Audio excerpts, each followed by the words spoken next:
Hey y'all, I'm Valerie Costanza, a functional dietitian here to help you regain your balance, restore your health, and reclaim your life. Today on the blog, we're talking about the top 4 culprits that are wrecking your hormones and causing autoimmune attacks. So how many times have you heard, oh, it must be my hormones, or your hormones are just off? I hear it all the time. And it's true, your hormones can be unbalanced, but what does that even look like and what does it mean? So let's dig in. What do your hormones do? Your hormones control almost everything, if not everything. They tell your organs how to run. They tell your hair how to grow. They tell your nails how to grow. They control your sex drive and your sleep and your weight. They are in charge of everything. So there are over 50 hormones identified in the human body. The ones we tend to focus on, though, are estrogen, progesterone, testosterone, insulin, your thyroid hormones, and cortisol. When your body has sufficient supply of these hormones, each organ and process it controls runs smoothly. But when there's an imbalance of that hormone, symptoms start to arise. So what kind of symptoms can you have? So because hormones control so much, symptoms of imbalances in your hormones can be very wide-ranging and include weight gain or weight loss, trouble sleeping. So I have a lot of women that tell me they either can't fall asleep, they're tired during the day, and by the time they get to time to sleep, it's like they just wake right back up.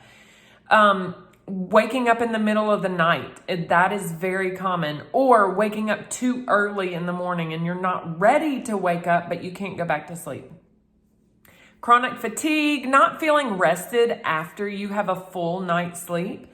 Anxiety and or depression, digestive problems, gas, bloating, pain, constipation or diarrhea, headaches, migraines, high cholesterol, numbness and tingling in your fingers and your toes, acne and cystic acne, low sex drive, mood swings and irritability, and also brain fog. There's a lot more, but these are kind of the ones that I tend to see more from women. And they're just the more common ones that I see. For us women, there are 2 to 3 hormonal shifts in our body. 2, definitely 3 if you have a baby. So 1 is puberty, the second one is menopause, and the third is pregnancy. Research shows that during those hormonal shifts, more women are susceptible to being diagnosed with an autoimmune disease.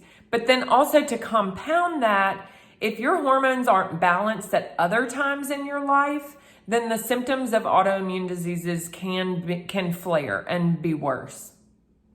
So what are the culprits of making your hormones out of whack? Plastic, number 1, I say, is big. Food stored in plastic containers, either when you get it from the grocery store or when you bring it home, cook it, and then store it in plastic. You're getting toxins from that plastic. It's going into your food, and then you are ingesting it, and that disrupts hormones. Plastics are a known hormone disruptor. They have what's called phthalates, and those are known hormone disruptors. So buy glass. Glass is, or stainless steel. Those don't have phthalates in them, so you can store in those without getting the hormone disruptors. The second is environmental toxins. It's almost impossible to avoid environmental toxins in this world. We just live in a toxic world. So the best thing to do is pay attention to what comes into your house. What are you putting in and on your body?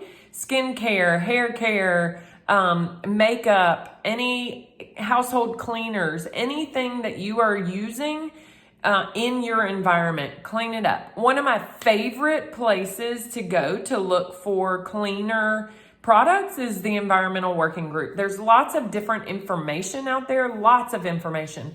But then they have a website called Skin Deep that you can type in what you use and it gives a rating. But then you can also find products that are safer. So it's one of my favorite. You can spend a lot of time on there searching for different things. Okay, the next is stress and nervous system activation. So the nervous system can keep you in fight or flight mode or rest and digest. So if your cortisol levels are staying high, you're going to stay in that fight or flight mode. That will keep your body heightened and stressed. Incorporating some stress reduction activities can help to rebalance your cortisol, improve sleep, improve mood, and aid in weight loss. There are lots of stress reduction activities. My favorite are breath work and exercise, but the right type of exercise.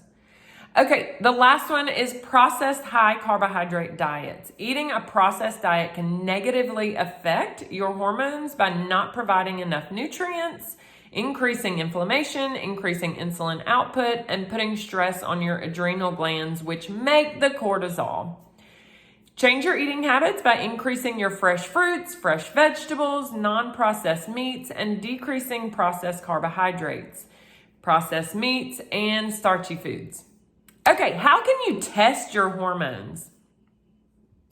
With functional medicine, I love to use functional tests. So my favorite hormone test is called the Dutch test. And it's unique because it helps identify symptoms of hormonal imbalance by providing a complete picture of a client or a patient's hormone levels that can't be seen on traditional lab testing or saliva testing. So I want to tell you how I use it. I recently had a client with Hashimoto's thyroiditis, autoimmune thyroiditis. She came to me complaining of severe fatigue, insomnia, anxiety, mood swings, irritability, brain fog, acne, chronic pain, constipation, and inability to lose weight.